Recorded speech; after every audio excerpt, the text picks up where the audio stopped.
nasab sing diharamno kawin pinten 7. Niku hurrimat alaikum napa ummahatukum wa banatukum wa akhwatukum wa ammatukum wa khalatukum wa banatul akhi wa banatul ukhti. Assalamualaikum warahmatullahi wabarakatuh. Jamaah yang dimuliakan oleh Allah, pertemuan kali ini kita akan belajar sama-sama, yaitu mendengarkan penjelasan dari Gus Baha, yaitu tentang apa hukumnya mengangkat anaknya dan merubah nasabnya. Itu diperbolehkan atau tidak dalam ajaran Islam, karena banyak yang selalu mengangkat anak tapi masih belum tahu tata caranya, entah itu dari nasabnya atau dari keterangannya. Oke, kita simak videonya, tapi jangan lupa untuk selalu dukung channel ini dengan cara like dan subscribe dan pencet tombol loncengnya. Kalau terangno masalah nasab ya. Dados nasab sing diharamno kawin niku 7 nggih. Nasab sing diharamno kawin pinten 7. Niku hurrimat alaikum napa ummahatukum wa banatukum wa akhwatukum wa ammatukum wa khalatukum wa banatul akhi wa banatul ukhti. Niki penting kula aturaken nggih. Jenengan ra usah sensitif. Pokoke masalah hukum iku wis cocok ra cocok ra usah napa sensitif. Agama itu mengharamkan atau melarang adopsi ngangkat anak. Kalau terpaksa ada orang ngangkat anak, itu harus dicatat nasabnya dan dimaklumatkan di keluarga anak yang diadopsi maupun keluarga yang mengadopsi. Karena nanti ditakutkan terjadi ikhtilatil ansab. Nggih kula balen terjadi ikhtilatil ansab, percampuran napa nasab. Karena setiap satu orang itu pasti punya 7 orang yang haram dikawin karena nopo nasab. Ini ku ibu, nggih ibu, dulur ummahatukum terus putri, dulur kandung, bulik sangka bapak, bulik sangka nopo ibu, terus ponakan, nggih anake dulur lanang, lan anake dulur nopo wedok. Niku sing haram krana nasab. Sebab niku ikhtilat. Yen wae dirungokno. Riyen Rasulullah niku ndek anak angkat dene Zaid. Sampai wong darani Zaid bin Muhammad. Mboten Zaid bin Harisah tapi Zaid bin Muhammad. Terus ambek Allah piyambak dibatalno. Wong kudu nyebut Zaid bin Harisah. Dipaksa. Nggih, wong kudu nyebut Zaid bin Harisah. Ora oleh muni Zaid bin Muhammad. Sampai turun ayat lewat Allah langsung, ud'uuhum li abaihim huwa aqsatu indallah. Wong kudu disebut nganggo jenenge bapake. Iku nak kepengin adil cara Allah. Mergo tiyang adopsi niku mesti nglahirno sombong. Kula pun bolak-balik wingi kula ngaji teng Bojonegoro teng Islamic Center nggih bilang. Adopsi itu melahirkan kesombongan. Lho nggih to nggih, misale anake Ruhin tak pek anak angkat aku. Kan keren ben Gus Bak timbang ben Ruhin. Lama-lama anaknya itu kalau ditanya seneng, jenengan sinten? Kula putrine Gus Bah. Kan enggak siap di bapak keriting, enggak jelas. Misalnya ning dalan-dalan ya wis ngono kan. Itu satu, melahirkan kesombongan. 2, terjadi ikhtilatil ansab. Misalnya anak Ruhin melok kula terus kuliah. Jebule pacaran mbek dulure dhewe. Terus engkok rabi entuk dulure dhewe, entuk ponakane dhewe. Itu bahaya sekali. Sangat-sangat bahaya.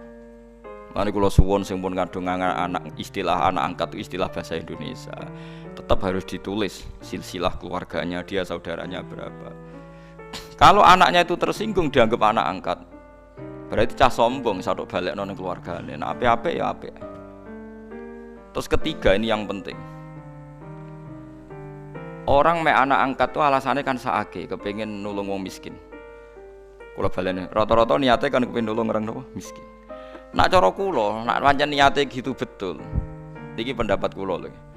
Tapi maksudnya nyangkut pembatalan anak angkat itu jelas ada di Quran, di hadis. Alasan kedua istilatul ansab ya ada di kitab. Tapi yang ketiga ini pendapat saya. Yang ketiga ini jelas. Saya ulama itu harus jelas.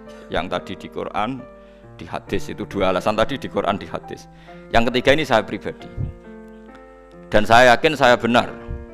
Kalau Anda tidak sependapat dengan saya berarti ora tau mikir. Ora kok sampean luwih napa bener.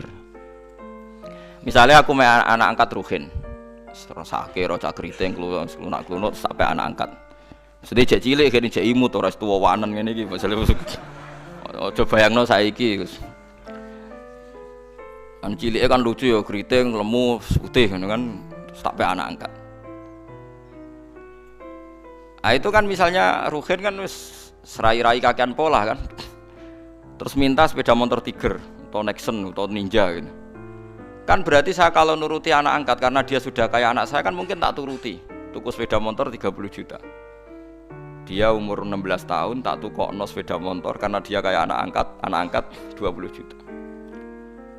20 juta itu kalau saya niat baik, yang penting tak kekno wong fakir miskin atau tak kekno santri. Itu dapat berapa santri? 20 juta misalnya tak kekno wong soleh atau santri atau masyarakat. Kalau 20 orang saja dapat 1 jutaan anu maturune tak ngamek ndongakno kabeh. Kere 20 ndongakno kabeh. Tapi gara-gara me anak angkat, uang 20 itu tersentral, terpokok ning satu orang. Yaiku ning Ruhin, iku wae dienggo sepeda motor sing ra jelas manfaatnya. Paham sing kula maksud? Hanya dari segi sosial kan menjadi manfaat ini terbatas kan? Nggih, betul. Nah aku rame anak angkat Ruhin kebagian 1 juta, mungkin Mustafa kirim pisan kebagian 1 juta kan beberapa orang karena saya ada harus terfokus mikir cakriting. Ya, itu adalah keterangan dari Gus Baha, semoga bermanfaat bagi kalian semua ya. Dan ini ada keterangan lagi yaitu dari Ustadz Adi Hidayat, yaitu tentang anak angkat tidak mendapatkan warisan. Biar kalian paham dan tahu aturannya kaitannya dengan hak warisan dari seorang anak angkat, yaitu dari anak perempuan, maka kita simak videonya bersama-sama. Tentang anak angkat ya, apakah anak angkat itu dapat warisannya sama saya anak kandung, dan apakah orang tua angkat itu mendapatkan pahala atau siksa atas didikan anak angkatnya itu? Baik. Pertama, untuk warisan anak angkat dan bapak angkat, ibu angkat tidak saling mewarisi. Tidak berhak mendapat warisan karena bukan dari ashabul furud, bukan bagian dari orang yang mendapatkan warisan. Jadi anak angkat tidak mendapatkan warisan, orang tua pun tidak mendapat warisan dari anak angkatnya, tapi boleh mendapat bagian dari wasiat. Batas wasiat itu 1/3. Jadi bisa si fulan punya anak angkat si A. Kemudian si fulan misalnya melihat, nah ini baik, dididik dengan baik, dan dilihat kalau dia dewasa, kemudian anak diadopsi, diangkat, khawatir misalnya tidak mendapatkan perlakuan yang baik, atau khawatir masa depannya kurang punya persiapan. Maka apa yang dilakukan? Dia buat wasiat. Dari harta yang dia miliki itu, kemudian misalnya tuliskan di situ, jumlah sekian itu untuk si fulan anak adopsi saya, anak angkat saya. Tapi batasnya tidak boleh melebihi 1/3 dari harta. Kalau punya 30 juta, berarti jangan lebih dari 10 juta. Tetap 20 jutanya nanti menjadi bagian ahli waris termasuk dari ashabul furud. Siapa itu? Paling gampang bikin tanda begini, tanda plus begini. Ya, ke atas, ke bawah, ke kanan, ke kiri. Ke atas ada ayah dan ibu. Ayah ibu tidak terhijab. Ke kanan suami istri. Suami meninggal, istri yang dapat. Istri meninggal, suami dapat. Ke atas ayah ibu yang mayit. Jadi kalau meninggalnya yang suami, berarti bapak ibunya yang suami, bapak ibu istri tidak. Ya?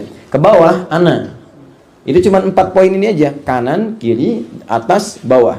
Jadi kalau yang meninggal istri misalnya suami ke kanan, ke atas bapak ibunya istri, ke bawah anak, anak bersama tentunya, bukan anak angkat. Kalau ada cucu, cucu ini terhijab oleh anak. Kalau ada kakek nenek sepanjang ayah ibu ada, kakek nenek terhijab. Jadi ini yang paling pokok. Kalau kemudian ada tadi anak angkat, nah anak gak dapat, maka warisan itu dijadikan wasiat dulu sebelum dia wafat, tuliskan wasiat 1/3 untuk dia. Atau sejumlah yang cukup untuk dia, tidak boleh melebihi 1/3. Itu bagian yang pertama. Adapun hisab orang tua kepada anak angkat, bukan hanya anak angkat. Semua anak, baik diadopsi atau tidak, ketika orang tuanya memberikan kemudian nilai yang positif dan baik, maka dia mendapatkan bagian dari pahala dari situ. Dalilnya banyak. Di hadis Muslim ada 9 lafaz yang populer. Apa populernya? Idza matal insanu atau idza matal abdu. Imam An-Nawawi menambahkan syarah, idza mata ibnu Adam in qata sayru amali. Jika wafat anak cucu Adam, setiap manusia, setiap hamba terputus semua potensi amal illa min thalas, kecuali 3. Satu, sedekah jariyah. Ya, perbuatan baik yang mengalir, investasi mengalir. Misal, kayak tadi, Anda misalnya memberikan mushaf nih. Ya, mushaf dipakai oleh penghafal Quran. Anda meninggal, mushaf masih ada, pahala ngalir. Ya, pahala ngalir. Anda bikin di sini masjid nih, ada karpet, ada macam-macam. Kita udah nggak ada di Korea, tapi masjidnya dipakai, pahala ngalir ke kita. Itu sedekah jariyah. Ya, termasuk ilmin yuntafa'u bihi, ilmu yang bermanfaat. Carikan anak angkat itu misalnya sekolah yang bagus, carikan guru ngaji. Ketika dia bisa ngaji, dia bisa sholat, pahala mengalir bagi kita. Itu dikuatkan hadis di riwayat lain, man dalla ala khair falahu ajru mithla fa'ili min ghairi an yankusa min syai'. Di hadis yang ketiga bahkan jelas, man sanna fil islami sunnatan hasanah falahu ajruha mithla fa'iliha min ghairi an yankusa min syai'a. Siapa yang menghidupkan sunnah kebaikan, mengadopsi anak, apalagi anak yatim, sunnah kebaikan, membantu orang, sunnah kebaikan, lalu dikerjakan oleh orang itu, pahalanya mengalir bagi orang yang memfasilitasi tanpa dikurangi sedikit pun. Yang ketiga, waladin sholihin yad'u lahu, anak soleh yang terus berdoa untuk orang tuanya. Maksudnya, maaf, jangan disimpulkan saya soleh atau tidak. Maksudnya ke orang tua, didik anak itu. Kalau sudah jadi anak, jadi soleh. Bagaimana cara jadi anak soleh? Beramal soleh. Makanya jangan lupa ketika kita sholat selesai berdoa untuk orang tua. Itu amal soleh. Ketika sedang mengerjakan amal soleh, nama Anda jadi soleh. Misal, nama Anda Asep, sedang beramal soleh, saat itu jadi soleh. Ya, nama Anda Doni, sedang beramal soleh, saat itu Anda menjadi soleh. Jadi anak soleh itu anak yang gemar mengerjakan amal soleh. Ketika beramal soleh dia berdoa. Makanya kita selesai baca Quran doa dulu, selesai sholat doa dulu, selesai puasa, saat puasa doa. Itu semua ada. Semua hadisnya ada. Ba'da sholat, Ibnu Majah nomor hadis 925. Nabi setiap selesai sholat berdoa, Allahumma inni as'aluka ilman nafi'a wa rizqan thayyiban wa amalan mutaqabbala. Baca Quran selesai berdoa. Puasa dalilnya jelas di Al-Bukhari. Ya, thalathatun la turaddu da'watuhum. 3 golongan yang sulit ditolak doanya. 1, al-imamul adil, pemimpin yang adil. 2, as-shaima hatta yuftira, orang puasa sampai buka, dijawab doanya. 3, da'watul mazlum, doa orang yang terzalimi, dijawab doanya.